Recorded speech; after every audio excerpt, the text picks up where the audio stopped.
Well, welcome to the Missouri Healthy Schools Podcast Live. My name is Guy Danhoff, and I'll be your host over the next 45 minutes. As tonight, we're going to be talking about the Show Me Green Schools initiative and sharing some of these amazing success stories. And first thing I want to do is introduce our amazing panel. And with that, without any further ado, let's bring on our panel. And there they are. And I got to tell you, I'm so excited to have all of you here. This is going to be a great podcast, I know. And we're going to go ahead right away. And here we go. So we're going to be talking about the Show Me Green Schools. There's so many exciting things going on right now. And this is our second episode for 2025. And Leslie, we're going to start with you. Leslie happens to be the director of Missouri Environmental Education Association, otherwise known as MEEA. Leslie, first of all, thank you for being here with us. And I was also wondering, could you maybe, share a little bit about your background? Yeah, thanks so much for having us here tonight, Guy. I'm Leslie Moylan, and I'm co-director of the Missouri Environmental Education Association. And we do a lot to help run Show Me Green Schools. We don't do it alone. My background is really kind of varied, and everything was really circuitous to get to this point. But I will say I got my entry point. I kind of dipped my toe in the water with school gardens as a parent a long time ago. And since I've been with MIA or MEEA, you can call it either one, my perspective of what environmental education is and what green schools can be has just ballooned. And I feel really honored to be doing what I do. I love my job. I cannot wait because I know you got a lot of really cool things. I know it was great, hearing all the things that's been going on right here. And I also know that I want to bring our next guest. She's no stranger to the Missouri Healthy Schools. She's been here since the beginning, none other than Lisa Farmer Lauer. Lisa, what can I say? We started, doing all those shows you used to do back when it was COVID days. Here we are today in 2025. As you are the DHSS senior nutritionist, and kind of tell us how you're give us a little bit about your background and how you're going to be involved in tonight's podcast. Hi, Guy. I am very excited to be here. I am the nutrition lead for the Missouri Healthy Schools project, and I'm the early care and education lead on our Missouri's other CDC grant. And through that, I work on farm to school, farm to early care and education, and am the DHSS, Department of Health and Senior Services representative for both farm to school and farm to early care. And I have experience as the director of a farm to school education program, and 7 years as a Head Start nutritionist, growing with our youngest. And I love everything related to cafeteria, community, and classroom, and farm to school. And the Green Schools movement is amazing. Yeah, and I also know this. I know several people always comment on that infamous podcast from just not too long ago about the Crunch, because I know you've been very passionate about the Crunch program. And so I'm sure you might even get into a little bit of that knowing you. I know how you just are so passionate about it. So it's great to have you back for certainly tonight's podcast. All right, our next guest is Ann Cumming. She is the founder of the Education for Sustainability elective program at Brittany Woods at University City, and also the in-school 4-H club. And welcome so much. And before you start to talk, I want to just say a couple other things. If you guys want to see some resources, go to Missouri Healthy Schools YouTube channel and go click on our On the Move series, and go click on the ones that we did with Brittany Woods. So a lot of what Ann's going to talk about tonight, those episodes are there. It was some of the most unique, really cool things that we've ever filmed in our history of doing this for about 7 years now here at Missouri Healthy Schools. So with that, Ann, thanks for being here. Tell us a little bit more about your background, because I got to tell you, last time I saw you, we were filming outside right there with bees and with the garden, and there's so much going on. I cannot wait to hear what you have to say tonight. Well, thanks, Guy. I want to say that it's just such an honor to be here and to represent the students of Brittany Woods Middle School, and to do it with one of your other guests, Rubina McCadney. We're really fortunate. If you think that what we do at Brittany Woods is unusual, it's because it's all driven by children, and it's very student centered. And so because of that, you kind of get an eye into the mind of middle schoolers. I have been at Brittany Woods for maybe 8 or 9 years, and I got my start in gifted education. But when some students came to me in 2019 and asked me to start a garden with them, it sort of kicked off an entire journey. And I don't even know that who I am or what my training is important as much as I was a curious kid who turned into a curious adult. And I want to give a shout out to all environmental educators and nutritionists and people who may not be certified teachers but are more informal educators, because what we do together as adults with children really matters. Absolutely. So let's bring on your colleague, Rubina McCadney, sustainability teacher, also at Brittany Woods at University City. Rubina, talk to us a little bit about your background and how you and Ann are this, what we would call the dream team. All right. So I've been teaching 34 years, but wow. Yeah. But 30 yeah, seriously. Yeah. 33 of those years was science. So I am a science teacher, which is still sustainability.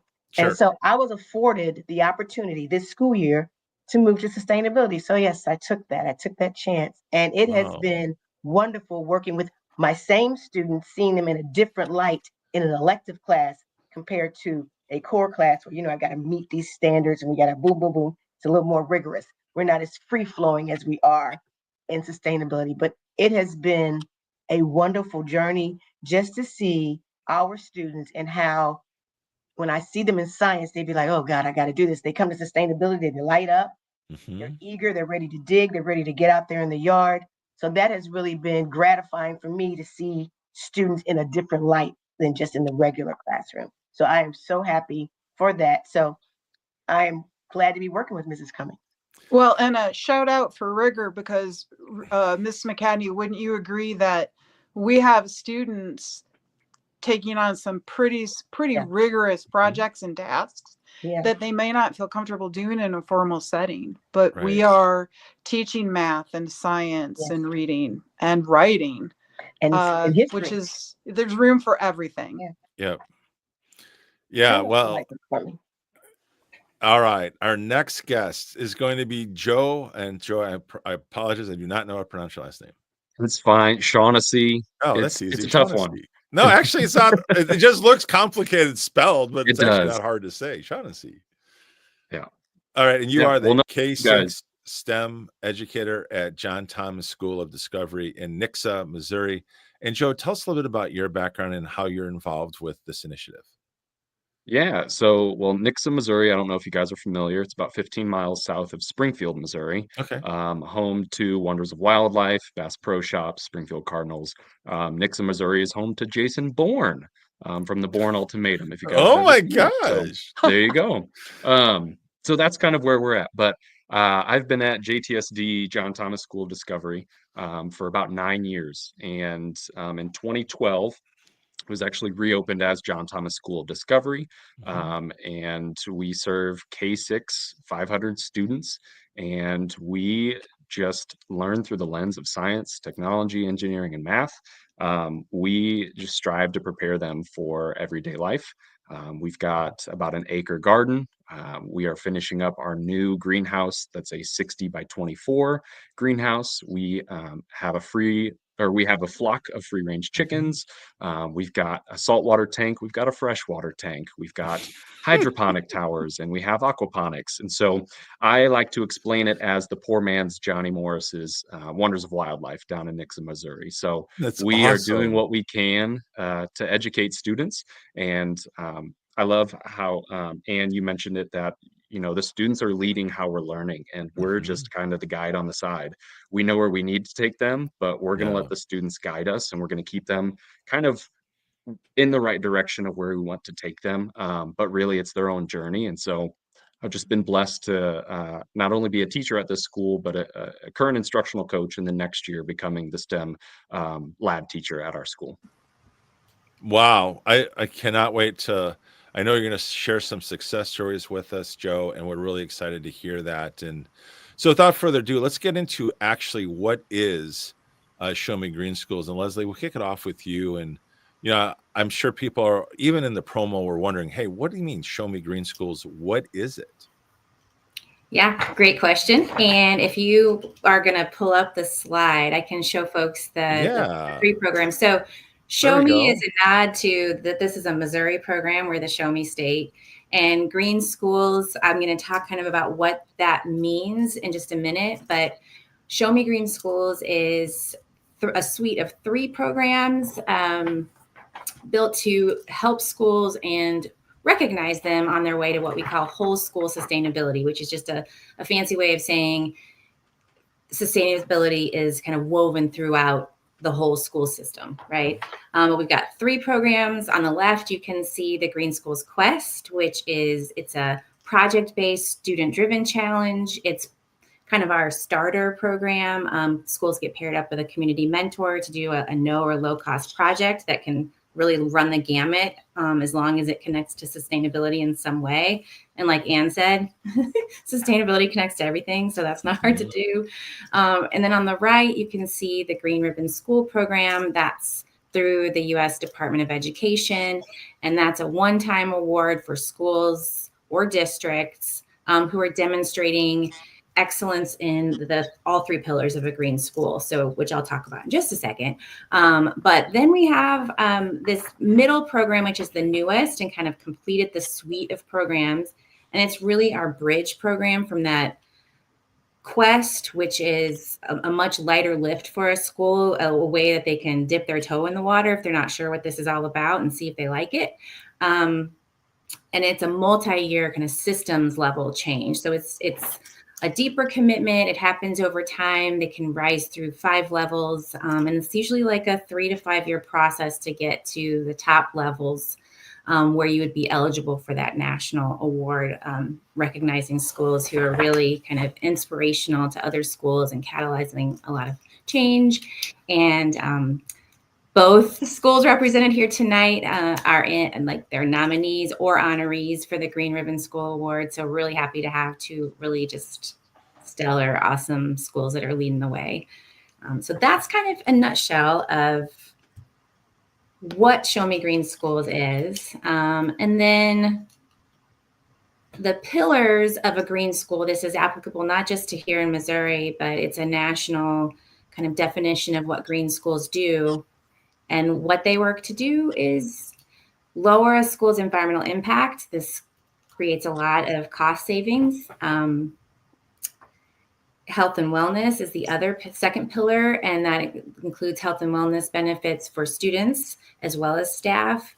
And then the third pillar is sustainability literacy. And I like to think about that as it's kind of, it's becoming literate in how systems work. It's really a lot about systems thinking and understanding that more complex things, kind of seeing that the parts are greater, that the sum is greater than the parts when you're looking at a school. And so kind of understanding, okay, these ecological systems that our school is in, well, we also have a learning system. We also have, our building is a system, our classrooms are systems. So kind of learning how to make those systems healthy and how to understand how systems morph and change and how you can impact them for the environment and for our health, really. So that's really what the 3 pillars are. Yeah.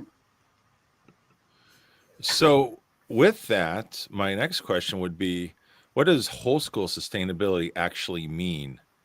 So, and again, just to keep it really basic and simple for our listeners or our viewers, what does that mean, whole school sustainability?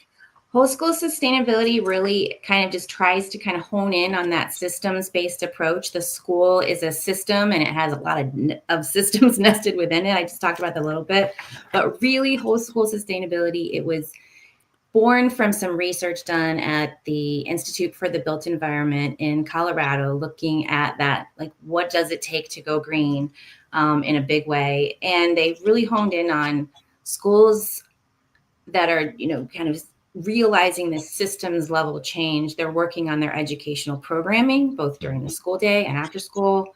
They're really shifting pieces of their organizational culture and bringing sustainability into it through everyday practices, their purchasing, their policies, and then changes to the physical place. So things like school gardens, things like water efficient toilets, it really runs the gamut, the changes that can be done to help the environment. So working in these three realms at the same time is going to mean you're going to have long-term change. Absolutely. Lisa, let's bring you in. Let's give a perspective on the nutrition side, because I know that we do a lot of, obviously we highlight a lot of things that are going on in schools on the nutrition side. How does this fit into like what you're doing on your side with the school nutrition? It's a huge part with farm to school. As I said, when I introduced, we are looking at the cafeteria, community, and classroom all as one learning and growing arena. And I actually have been jotting down notes because I have questions for the schools related to especially their gardening and food service. And I don't know that it would be because and a lot of the questions that I'm writing down are questions that we get from other schools that when we're talking about farm to school and well, how can I do this? Or I really want to do that, but it just seems so difficult. What am I going to do in these different areas? So we have such a wealth of knowledge on this call that it's just, I'm excited to learn, hear more, and be able to share this with, all the Missouri school districts. Absolutely. So Leslie, we're going to come back to, here's the big question. I'm going to be honest. When I'm hosting any show, my favorite question is this. Like, it's great to hear about how everything launched and kicked off. But since all this is now into play, what are the major impacts that we're now seeing right here in Missouri? There's so many, and Rubina and Joe and Ann are going to really get into some specifics at their school, and I really want to give them as much time as possible. But I will say one of the big things is, and if you can just show the slide for a second. I'll bring it up. That would be awesome. One of them is that there are so many entry points into sustainability. So one of the big impacts I see is that the people that are getting involved in this, science is the obvious choice. And, it's kind of been the historical entry point. But we're seeing so many people come at it from their expertise or their passion. And it really it's so broad. So I want to say that teams of people are getting together with different perspectives that also give staying power. So you don't lose it if that science teacher moves to a different school. The kids aren't losing out on all of that momentum that was built. So that's just a really important piece. And then this picture is here just to help me remember my brief points that I want to say. But some of the changes we're helping to catalyze. Observation. The two pictures on the left really kind of exemplify the observational skills that are just naturally supported through this kind of work and are really important for science education, but other disciplines as well. Holistic children's health is a big one. And Lisa can talk all about that too. But it's physical, it's mental, it's behavioral health. Some of it is that it's real world learning. Some of it is our buildings are healthier. And some of it's getting kids outside, doing outdoor and nature-based education. There's health benefits just by nature of getting them outside. Educational engagement, the pumpkin smash that you see up there, I just wanted to point out this is also interdisciplinary. And so, there's science, there's climate impact. When you're talking, there's math, weighing, there's so much. I think about the bottom right, teacher fulfillment's a big one. Teacher joy increases with this. That's a huge impact we see. Cost savings is one. It's not really captured here so much in this slide, but behavior change alone, just by learning about how our behavior change can impact utility bills. We're seeing schools save money with energy conservation, water use reduction, waste minimization. Students are empowered. This is a really big one. And I would say on the top right, I just wanted to point out a really cool math project that those kids are working on. It's a water conservation exercise where they're trying to figure out how much water goes down the drain when you use a regular drinking fountain. And it's simple, but it's sophisticated and so cool how they did it. Yeah. And so they figured out, just if we were to switch to a water bottle refilling station, we would save X amount of gallons on a monthly basis, just by virtue of it going straight into a bottle and not having to go down the drain. So there's just so many applications. And I think the big thing I'm seeing from where I sit is just so much more joy getting to the academic achievements and the health benefits. Yeah. And that's why I put that picture of the girl with the 2-foot long green bean mustache, because the fun is a big part of it. Yeah. Learning is fun. So that's part of why I love my job, because I help these awesome educators do things that make them happy and their kids happy and learn a lot in the process. Yeah, no, Leslie, Lisa and I had the benefit of going to Brittany Woods, and I would say from our experience when we were filming, and most of it was outside, it was actually one of the few times we filmed almost exclusively outside because there was so much going on there. But to your point, it was really interesting when we were interviewing many of the students, just what you just said was, we love it. We're learning. It's fun. They're engaged. They're working with each other even.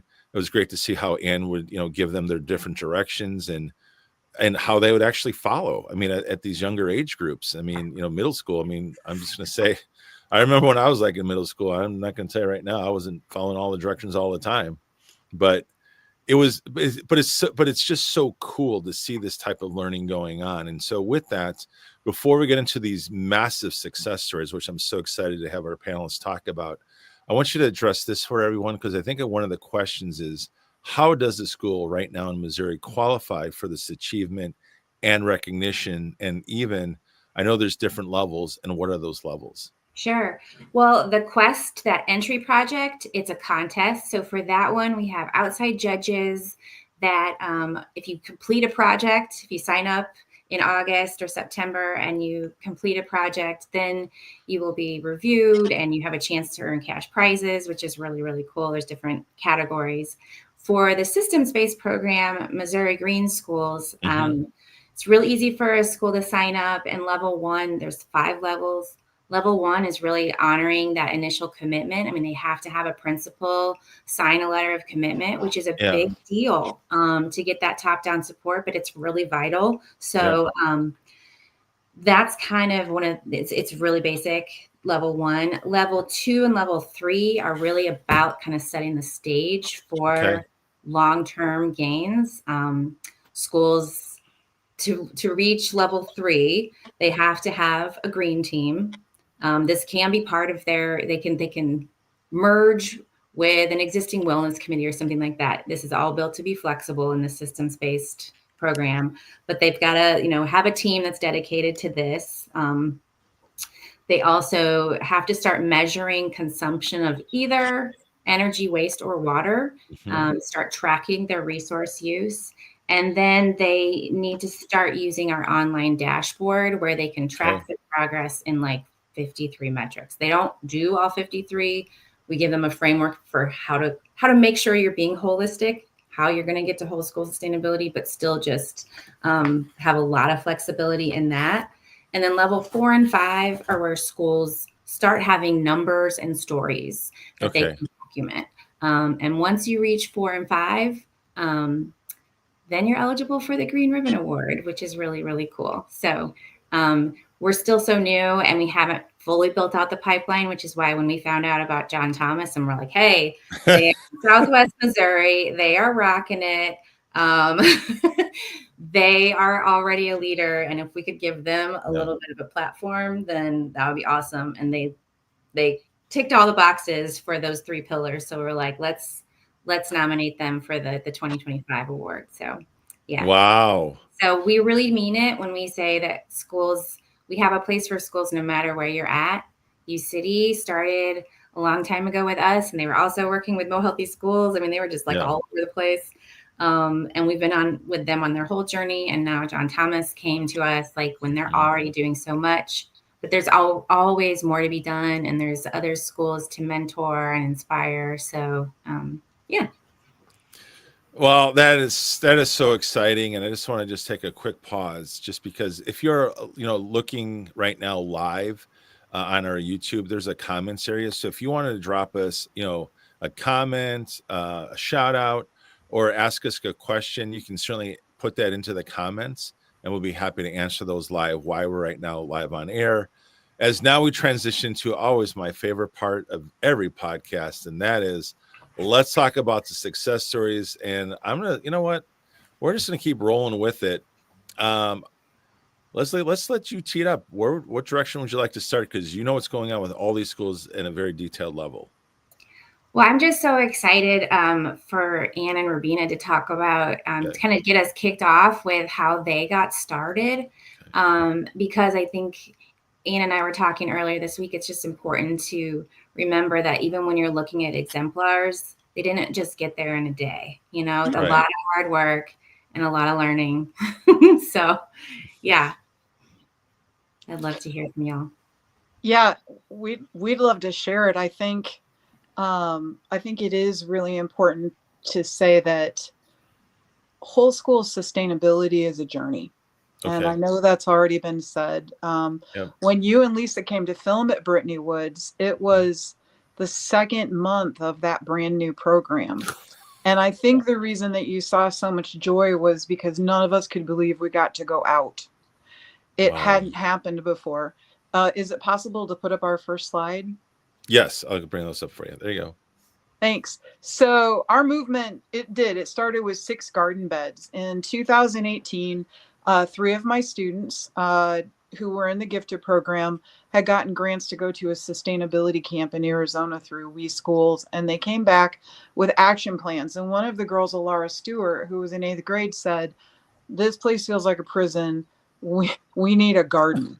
Oh, and wow. And it was that direct, and all the kids agreed. It was a 1955's brick building, built for a purpose. And back in 55, a lot of buildings were utilitarian. This isn't unique to U City. And I thought to myself, oh my gosh, I know how much work this is. And I know that you and your friends are in 8th grade, and that the kids that you might work with, I mean, as a gifted teacher, I could pull in kids from the gifted program, and I suppose we could do that, but we're talking about 5% of the students at our school. Yep. And if we were going to take the time to build a garden, it needed to be everyone's garden. And so the deal we made that year was that we would use problem-based learning, and that they could kick it off, but they had to find kids in every grade to support the project. They would have to plan it from beginning to end, and they would need to raise the money for it. And that was the start of our model at Brittany Woods, which is the kids are the owners. That we represent. Rubina McCadney and I are here tonight representing the student founders of the sustainability program at Brittany Woods. And because we know how to do these things as adults, but we're educators, and that's our role. So the first driving need was to have our school feel like a healthy and joyful place, even if it was just in one location at that time. And on the day that so they worked for a year, and on the day that we built the first 6-bed garden, it was a Friday afternoon of a half day. And on that Friday afternoon, when kids could have been inside at home, and then our second morning of installation, that second Saturday morning, we had 80 kids come to participate, 80 kids out of our 600 student school, because they felt that gardening was important. And one of the assistant principals came out and said, "You have kids working here who don't work with other kids." Wow. But they had a common purpose. Right. And then if you go to the second slide, It's got a couple more milestones that we started to hit. Yep. Rubina joined us. She created a very strong summer school program, which was amazing because now we have kids in the garden. This is a common problem with students, is that, they're gone during the summer. And the garden was our entry point to sustainability education. And the founders of the garden had moved on to high school during the pandemic and were bereft that kids were not gardening. And our students felt the loss of it. And we were really scared about food insecurity. And so those students founded Growing Together, the U City Schools Food Garden Network, which is still run by our students at Brittany Woods. And we give away we spend $1,100 on wholesale plants. And every one of our schools propagates plants that we give away to the community so that people can be outside, reconnect in nature, and grow their own food.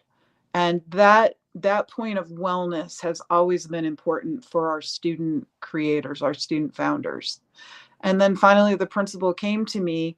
Rubina and I were partners at that time, but I was the teacher who was positioned to really create a program. I had more flexibility, and the principal came to me and said, well, the one thing that students seem to like to do is garden with you. What do you think about an elective program? And there was so much demand that first year that I started, the year that you came, we actually had 80 kids on a waiting list to join our class. And that was when we added the chickens and the bees. And then, Rubina, do you want to talk about this last slide? Because this really speaks to where we are today. You might be muted.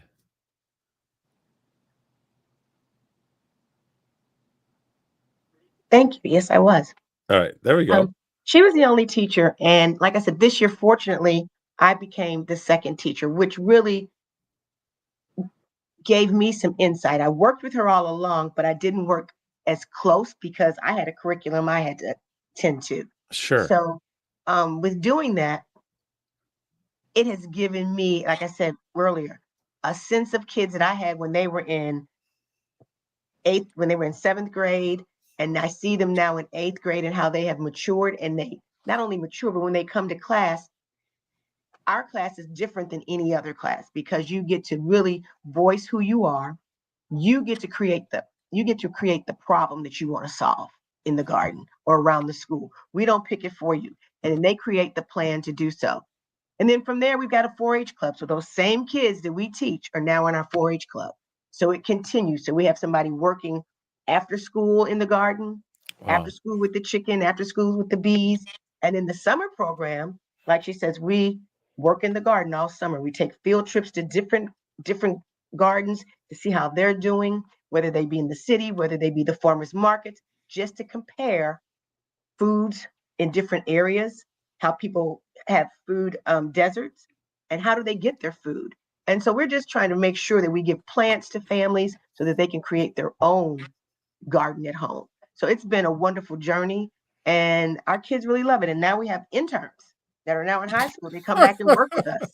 So we pay them $10 an hour for 40 hours of work during the summer because it's important. It's important to, it's interesting because our economic system is capitalism, but we don't count all the capital when we don't stop and value the contribution that people make. And it isn't that gardening can't be done just strictly out of joy, because goodness knows we all do it, or sustainability efforts, but there are careers that can be made in this. And we have students moving through our pipeline who go into a variety of careers. We have kids that are learning to be architects with a focus on solving sustainability issues and creating green buildings. We've got students who are studying environmental biology. We have a student with a full ride now in Iowa to study agriculture. And so what we say is that we have the most highly differentiated classroom, I believe, in all of U City, because we teach everyone from the kids in the self-contained classroom who may have some cognitive challenges to kids in the gifted program and everybody in between. Because when we talk about creating a sustainable life for ourselves, for our community, for the region, the country, the planet. There's this ripple effect when we first build self-efficacy in kids so that they believe that they can make decisions for themselves, that they can embrace a healthy lifestyle, and that they can prioritize what's important to them. And so as a result, we have a lot of kids learning advocacy skills and speaking up for themselves, and they're all transferable. Yeah. Yeah. Yeah, and I just want to make a side note here for everyone listening. I think this is pretty darn amazing that just really a few years ago, U City won the Green Ribbon National Award as a district based on these efforts. And now here you are today, continuing to elevate and continue to push boundaries we've never seen before. I mean, to get people that are, they're now going into college and studying this, and the interns. I mean, it's just so exciting to hear. And I know that we talked to Jimmy Hale, who's our director for Missouri Healthy Schools, and we definitely want to do another piece, come back out and do a deep dive again, and saying, hey, we've got this footage when we started, and that was just 2 months into it, to where you are at today in 2025. I mean, seriously, I'm just saying on behalf of Missouri Healthy Schools, we are so proud of what you are all doing there, certainly at Brittany Woods and U City. It's just so remarkable. And then, Ann, I want to tee up this question for you, only because when we aired the initial story, again, people can see it on the Missouri Healthy Schools YouTube channel called On the Move. But I want to go back to this. I want you to explain, and it's on the right side of the slide, that we have the bees and we have the chickens. Mm-hmm. I think it'd be great for our viewers to try to understand, how does that factor into the educational setting of what we're trying to do with Going Green? Well, thank you. So I want to own that the chickens were not my idea. I'm a little bit afraid of chickens. So when I tell you that I'm less afraid of bees, and I was afraid of bees, than I am of chickens. Okay. So when I tell you this is student driven, I really mean it. We have, they're almost like emotional support animals. These chickens are so loved. And Rubina's not a chicken. Is it fair to say, Rubina, that you are not a chicken person either? I'm getting there. You are. But what I have learned, so the principal who was at Brittany Woods at the time said, if you learn beekeeping, I'll take care of chickens. But then she moved at the end of the year. And so the kids and I inherited the chickens. And that was a really powerful thing to have happen, because it's one thing to talk about being the guide on the side, but when you can't even guide, that's a whole nother thing. And so what I tell the kids is that when we are learning in that way, the only difference between me and them is a credit card and a working knowledge of local and school laws. Because I become an aider and abetter to all of that learning. The first time we had a chicken with a prolapsed vent, we all stood around like this, because we're looking at the chicken's rear at a big red mass. And in about 2 seconds, the girl that I least would have expected this from whipped that cell phone out that she wasn't supposed to have, did a reverse search, and was able to tell us that it was a prolapsed vent. And here's how we handle that. And we did. And so John Hattie is an educational researcher who took a look at all of the different things that impact student achievement, which I think we could argue are tied to student wellness when we look at their futures, how they view themselves. And teacher self-efficacy is very high on that list, maybe a 1 or 2, but student self-efficacy, their belief that they can succeed is like number 6 out of hundreds of things that are listed. So when we take kids out and they're able to take that kind of ownership, when they see themselves developing their understanding of care for another living thing in that way, for another animal, it really makes a difference, and to their lives and how they see themselves and how they connect with the planet.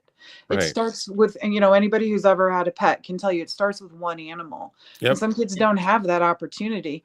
And then the other thing with the bees is, middle school, it's not for every adult. Not everybody can be a middle school teacher. And most of us would never, for $1 million, would not go back to middle school. It's a time when kids have to figure out who they are and what they're about. And I say we don't need outward bound when we have 70,000 bees per hive.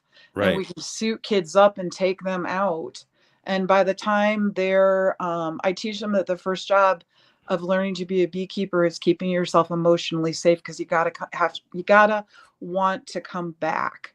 And Right. so there's a built-in vulnerability that I think has been really important, that has rippled out to the rest of our program, for kids to be able to take risks, intellectual risks. We talk about physical safety and emotional safety, but intellectual safety and knowing that your ideas are going to be trusted and are valued Yep. is also another really important piece of education.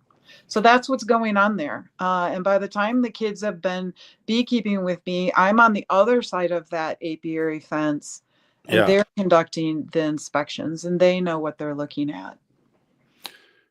Wow. That's all I can say. Absolutely. Wow. And hey, we got our first comment. Let's check it out. I think this is a colleague of yours. I'll let you guys tell us. Oh, Check out that. You city teacher supporting the district teachers.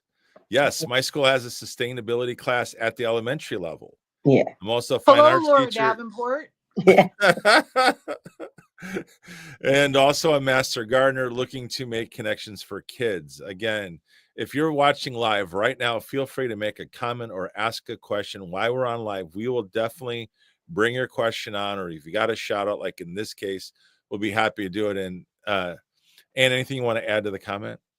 I just want to say that I can't wait to hear about what's going on in Nixa, because our school district has a green ribbon, but our school does not. And we are still feeling the impacts of the pandemic. We're worried about things like test scores and learning. And whole school recycling has been really hard to establish, for instance. And so we're in those bottom tiers that Leslie's talking about. I just want anybody to listening to this to know that we're in like our third or fourth year of trying to progress through the program. But then you have this school in Nixa who is doing something that is true for a lot of kids, and that is that sometimes they're really good at things. We just need to acknowledge it, celebrate them, and put a name on it. And so Nixa is pretty amazing. Glad you're in the house. All right. Well, let's transition. I mean, right there, we're going to continue with our success stories, and let's bring them on. Joe, it's all yours, buddy. Yeah, I was smiling the whole time. My face hurts just because the wonderful things that's going on at William Woods. I wish I could be there to come see it. I mean, it's a 3-hour drive, so I could be there next week if I needed to be. But it's just beautiful what is happening there, especially when you're speaking about the projects going on there. The students are at the center of it, and I think that's the most important thing.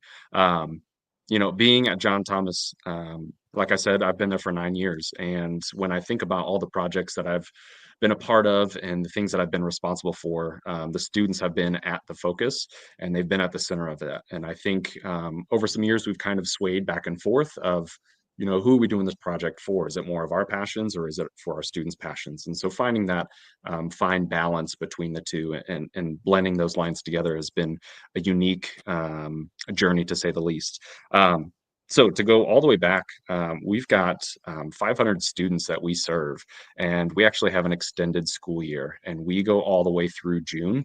And so kids get about 6 weeks of summer, and so do teachers. And so in our June session, we actually do some competency-based learning where we try to just mix up grade levels, and we try to mix up students, and we do some passion projects through that. So Guy, I don't know if you can pull up that first screen or if you need me to. Yep. Perfect. There you go. So this was actually, this is our whole school. This was last year. We learned through the lens of the Summer Olympics. And so we studied the games, we studied the different countries that were being represented. Each grade level was able to get their own t-shirt colors. And then we had a big science event at the end of the night, or at the end of the summer, just kind of capstoning all of the learning that was happening. We had kindergartners who made games for all of our students to play, and the parents, all the way up to our 5th grade, who created a culture hub for trading and goods from different countries that were made and researched. And then I've got to give a shout out to our 2nd grade team, who took it through the lens of sustainability, and they wanted to make an Olympic village for our sustainable Olympians, like our birds, bees, and our butterflies. And so they did a lot of research on how cities are chosen for the Olympics. And then they figured out we wanted to make a village for our Olympians. And so they learned how to build birdhouses, bee houses, and butterfly houses. And they used all recycled wood. We specifically used wood, knowing the sustainability of it. And so they learned through the lens of that. And it really just kind of sparked this vision for us for this up year, or this year that we're currently in right now, for the theme of just sustainability. We've got a lot of projects that we juggle at our school, and so a lot of it does fall on the teachers' shoulders. And so we're trying to find a way systematically where we don't burn our teachers out, but we're able to kind of spread the knowledge and the wealth and just the learning across our students and our teachers. So kind of to go all the way back, we've got 4 key learning projects that we have deemed sustainable and important to JTSD. That is our chickens, that is our garden and greenhouse, that is our fish tanks, and that is our farmers market. And so I'll kind of talk a little bit about how all of those have fit into our sustainable journey, to say the least. But if you want to go to the next slide, Guy. Okay, and here we go. So our first success, I would say, started back in 2017, where we had our garden going. And I really should have talked about that first, but chickens they're way more fun than just watching a plant grow. And so we, at the time, had a farmer's market, and we were selling plants that we were growing within our garden. And we were doing spring sales, pop-up sales with produce and all of that. And we had a 4th grader at the time who told our instructional coach, who is now our current assistant principal, they said, "You can't call it a farmer's market." And he looked at the kid and said, "Well, why not?" And the kid said, "Well, you don't sell eggs. You can't call it a farmer's market if you're not selling fresh eggs." And so that led to the question of, well, why don't we sell eggs? And we don't have chickens. And so then that sparked the idea of, why can't we have chickens? Well, because at the time, within the city limits of Nixa, you weren't allowed to have free-range chickens. And so then that sparked a learning opportunity, and the kid went back into the room, and the idea was presented of, how do you change a law? And so within Missouri, that is a 4th grade standard. And so they did a whole project, and they researched, and they figured out ways to bring chickens to our school. And so that bottom picture is our students presenting at the city council, and they were able to go up against a vote, and the city of Nixa went ahead and changed the law to where you're now allowed to have up to 20 free-range chickens within city limits. And so that was the ribbon cutting, and then of our first flock as well, for our students at JTSD. And so we have a successful program where we are able to sell school fresh eggs. Yes. To parents and any teachers and any community members that are wanting some fresh eggs. Currently, right now, unfortunately, we don't have any chickens because our students found out about the ugly head of a food chain and what happens when predators get in. And so that was a whole kind of learning curve for us. And so we are still trying to figure out how to get back chickens on our campus. But that was a huge kind of success story for us when it comes to chickens, and then sustainability as well, making sure that our students have an option of fresh eggs, whether it be from the store or whether it be from our school. Right. So that's kind of one of our large projects there. If you want to go to the next slide. So this is our farmers market. We currently have 2 large sales, one in the fall and one in the spring. All of the crafts and things that you see within those pictures, those are student made. And so we have deemed it an importance at our school. And so every class figures out what is a way that we can use our science standards to create projects for our students and then sell those goods at a farmer's market. And so we had grade levels make laser cut earrings and laser cut ornaments. And we had our 2nd graders make crayons, and our kindergartners went out and picked off our sunflower seeds and bagged those up. And so every grade level had a hand in some way, shape, or form. And then we had our teachers volunteer at our farmers market, and we were able to go in and kind of raise money to keep this project going, and all the projects that are within it as well. And then our third one, when we get into it, I guess the next slide. Yeah. we have our garden and our greenhouse and our garden towers. And so back in 2021, we had a grant to purchase 10 garden towers, aeroponic garden towers through Juice Plus. We worked with a wonderful foundation called the McCully Foundation that is local here in the Ozarks, and they helped us with installing and getting our 10 tower gardens. Each of our tower gardens holds 36, I believe. Yes, 36 heads of lettuce, or they have 36 pods to grow in. And so 36 times 10, on a good day, we're close to 400 heads of lettuce that we're able to harvest when everything's going correctly. And so within the first year of us implementing our garden towers and learning through them and tying in our science standards, we blessed a local nonprofit organization called Least of These in Ozark, Missouri, with over 1,000 heads of lettuce. And we are partnering with them still. And then we're also partnering with Ozark Foods. I'm sorry, I'm drawing a blank right now. Ozark Food Harvest. For next year when we start picking back up with our grow towers. And so we're just finding great ways to connect within the community and showing kids that, gardening, yes, it is great for us, but how can we give back to the community that is serving us and doing things for us too? In the middle is our summer program, where once a week we invite families to come out and invest in the garden through time. We're able to pay them back with whatever produce that is pulled and whatever we're able to harvest through that. And then that last picture there just kind of shows the joy of gardening at our school, that we're not afraid to get messy. And, it was picture day on that day. And that young student didn't get the dress dirty, just the hands. But we made sure to have fun with it and just giving kids an experience to get out and grow. Because I know not every kid has that opportunity to grow right in their backyard. And so we're blessed to have about an acre of garden space, and every grade level is connected some way, shape, or form to the garden. And so we're not afraid to get out and get dirty sometimes when it comes to learning. And then our last slide kind of draws on our latest project. A couple of years ago, we installed this new freshwater tank because some students were interested with turtles. When I was in the classroom, I had some Missouri native fish within my fish tank, and I was doing aquaponics through that. So I was growing fish, growing plants. And so they are in there. We've got bluegill, we got sunfish, we got a catfish, and then we have two red-eared turtles. So that is our freshwater kind of Missouri ecosystem that students get to walk through. That is the entrance of our school. So right when you walk in, you get smacked in the face with some Missouri native organisms within that tank. And then next to it in the back is our saltwater tank too, that is maintained by students. So sometimes when you walk through, it kind of looks dirty, but we know that students are in charge of it. And so we show them a little grace, and we're learning along right side with them. But all of this to say, it's kind of shown that learning doesn't have to stop when you leave the four walls of our building. Learning should be something that you continuously do.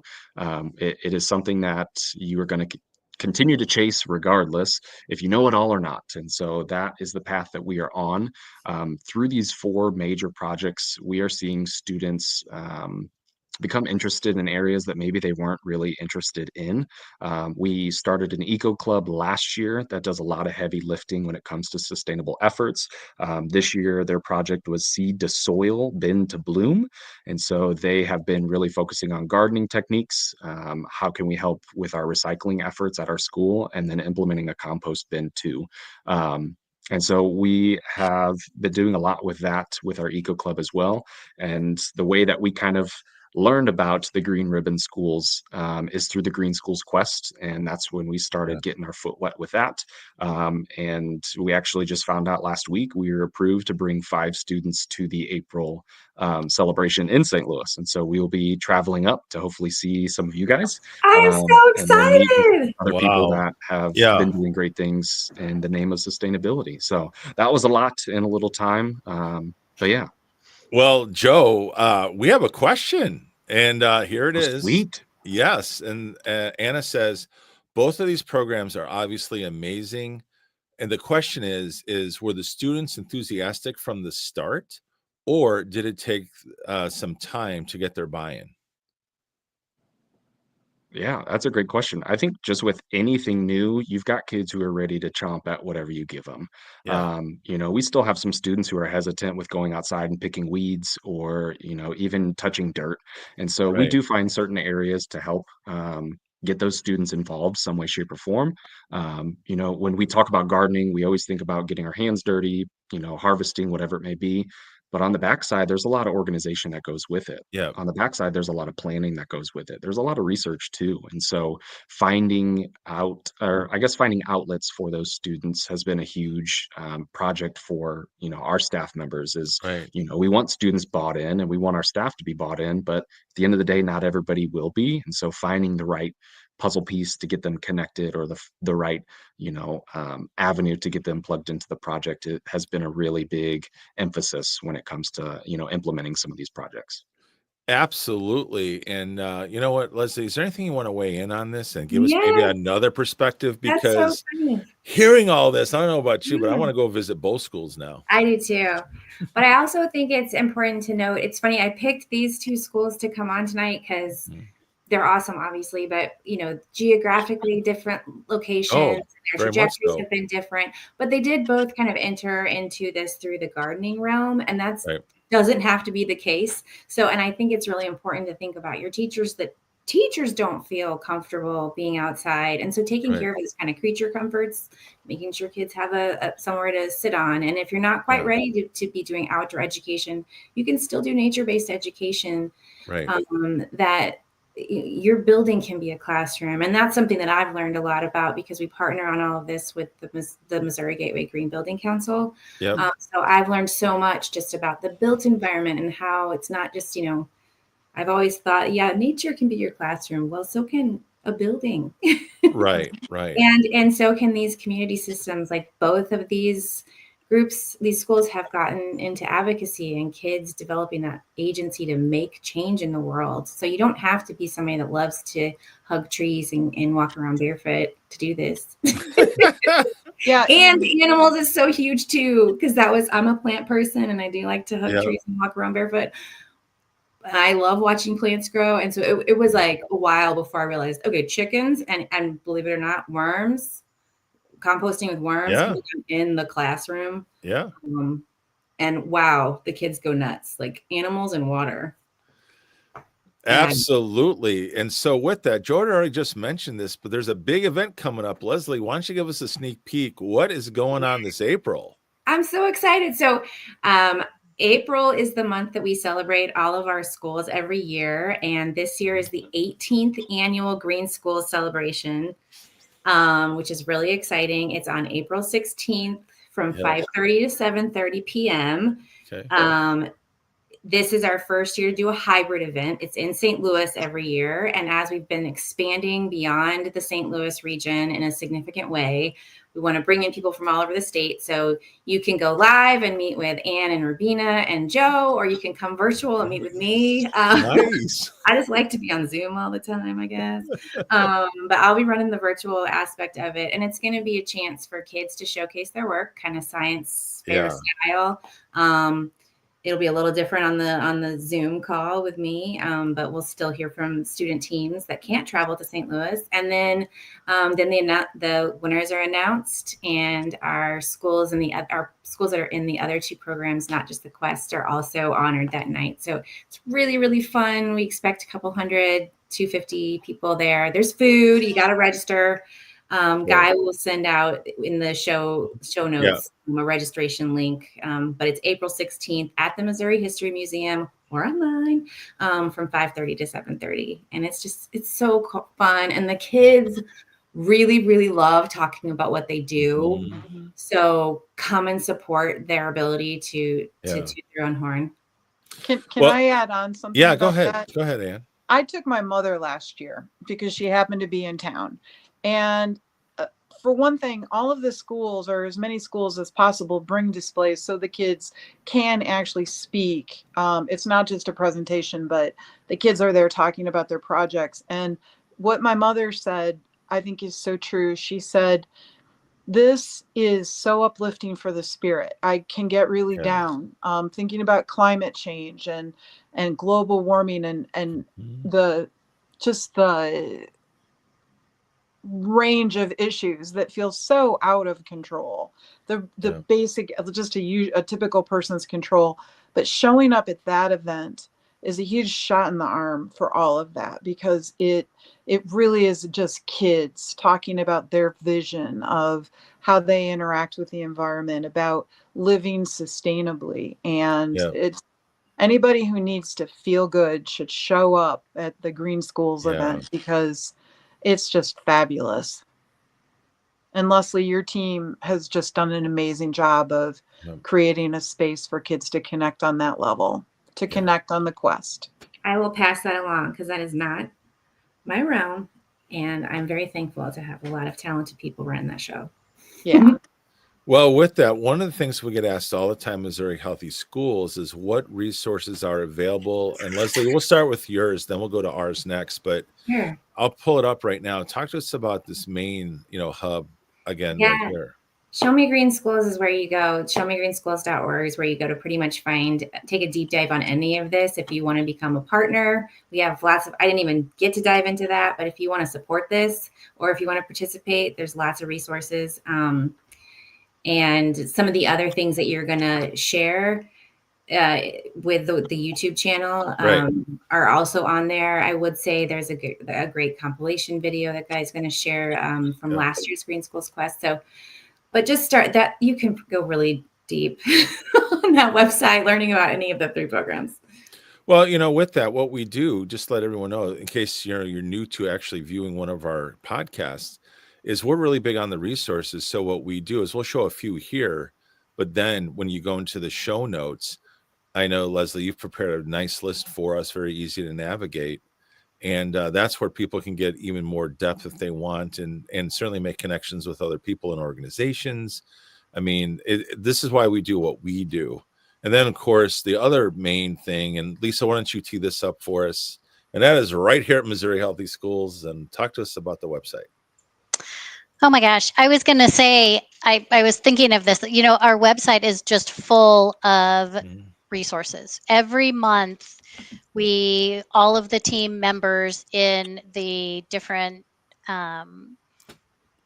pieces that we work on call resources. Nationally, we've got grant opportunities. We've got opportunities for education, and there's just so many great resources. Plus all of the, like you said, on the move videos. I'm excited. This has been such an amazing hour to spend. I wish we had more time, because I have a list of questions that you did do a great, all of you were so great about sharing information. And I think it will be such an inspiration for schools across the state to hear your stories, and to be able to go to Leslie's, the Green Schools website and find these resources. Missouri Healthy Schools. It's so exciting. I'm so proud. I feel I forgot to say earlier just how much overlap and how complementary Mo Healthy Schools and Show Me Green Schools are. And we just want schools to do, you can do either one or both, you know what I mean? Whatever makes sense for your school, because they're really both just, they have the same heart. And so many resources, so many people that care about our schools. It's cool. And one more thing, Anne, I loved what you said about attending the event and it being an uplift. I really liked when you brought up the fact, you and Rabina and Joe, brought up the fact that it's mental health for the students, but also the educators.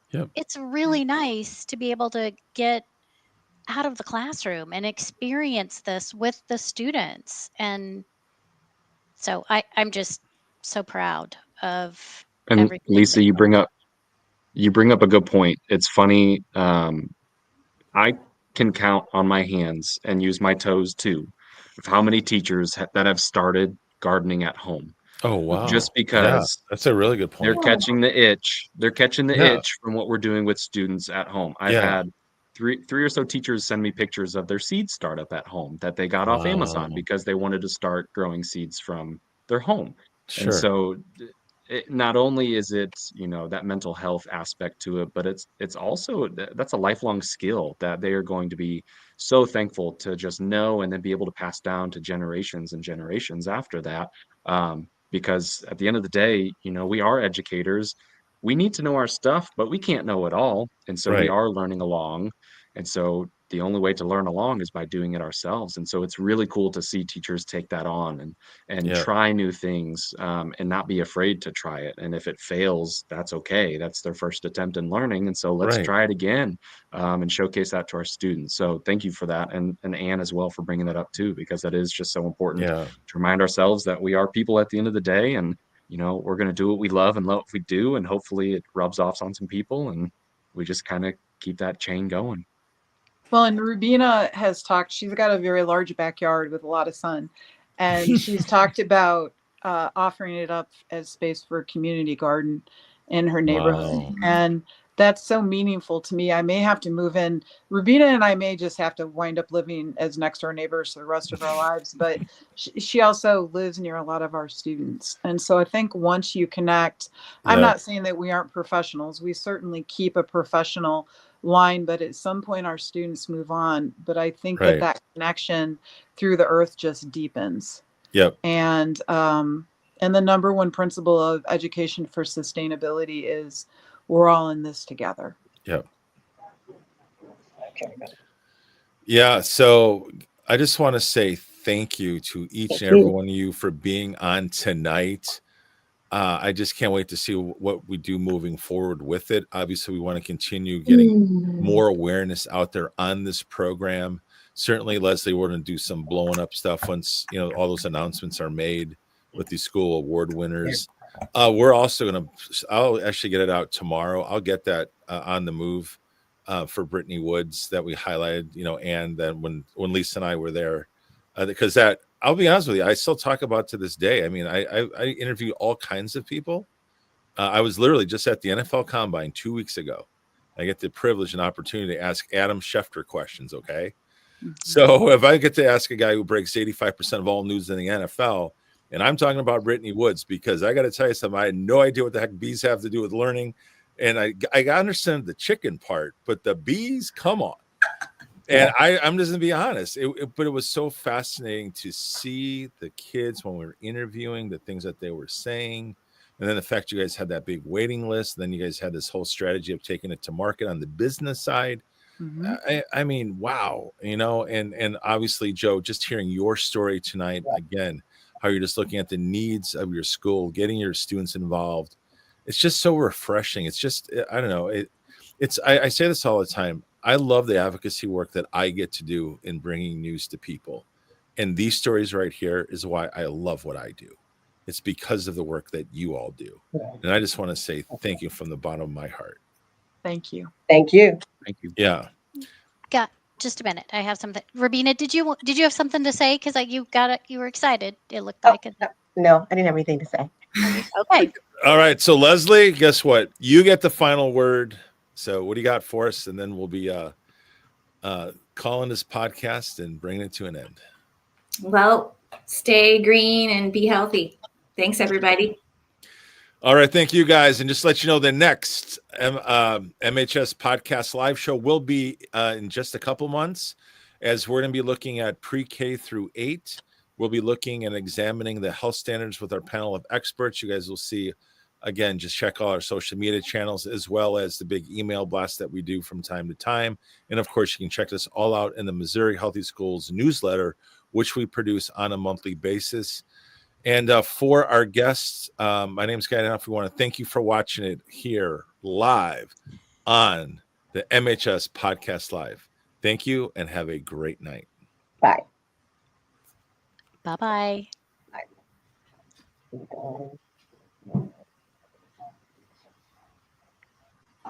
Okay.